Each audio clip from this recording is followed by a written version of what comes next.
Sa iba pang balita, sa kabila ng mga agam-agam ng ilang personalidad, tiniyak ng kampo ni Senador Bong Revilla Jr. na babalik ang senador sa bansa matapos siyang bumisita at mag-pilgrimage sa Holy Land. Para sa detalye, balita mo kami, Sam Ramirez. Asahan daw ang isang espesyal na anunsyo na may kinalaman sa hinaharap ng ating bansa mula kay Senator Bong Revilla Jr. sa kanyang pagbabalik mula sa isang pilgrimage trip sa Israel, ang tinatawag na Holy Land ng mga Kristiyano, isang popular din na destinasyon sa mga Katoliko tuwing Holy Week. Ito ang ibinunyag ng kanyang abogado na si Attorney Joel Bodegon. Taas kilay naman ang ilang mga netizens sa pag-alis ni Revilla sa bansa. Nangangamba din ang karamihan na baka hindi na bumalik ang senador at takasan ang kanyang plunder case, bagay na pinabulaanan naman ng kampo ni Revilla. Babalik yun.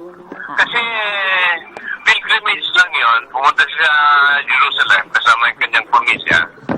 At after the pilgrimage, babalik siya. 2 linggo lang yata sila sa Israel. At pagbalik niya, meron siyang napakahalagang announcement. May kaugnayan sa future ng ating bayan. Wala din anyang whole departure order mula sa Sandigan Bayan kaya maaari itong makapagbiyahe sa labas ng bansa. Wala namang problema. Kasi yun nga, wala naman nakasampa sa Sandigan Bayan na information dapat sa mga senador na kasama din si Senator Bong at walang iniisong warrant of arrest ang Sandigan Bayan o whole departure order. Kaya sila ay malayang makati sa Pilipinas na walang sagabal na legal. Isa si Senator Revilla sa idinadawit sa pork barrel scam matapos maglaga umano ng pondo sa mga bogus na NGOs ni Janet Lim Napoles. Samantala, naghain naman ng resolusyon si Senator Miriam Defensor Santiago sa Senate Blue Ribbon Committee.